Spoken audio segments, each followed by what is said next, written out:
Terke anilang mau nung pai di terke nang kano ko pai di bahai ke sanai ang nono busahaja nang bai malai ang nono sai runa terke anilang mau nung pai di terke nang khano ko pai di bahai ke sanai ang nono busahaja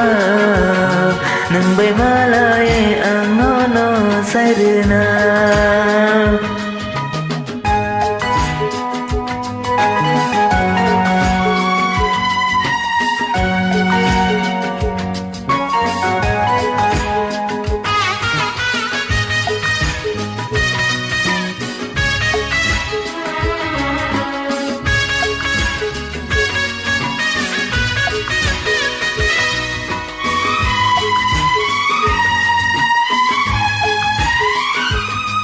Je pro no no no ka pro no ani ka ba thaliya ani ko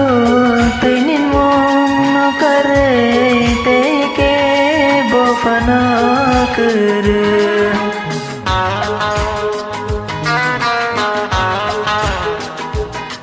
ni ni ama ani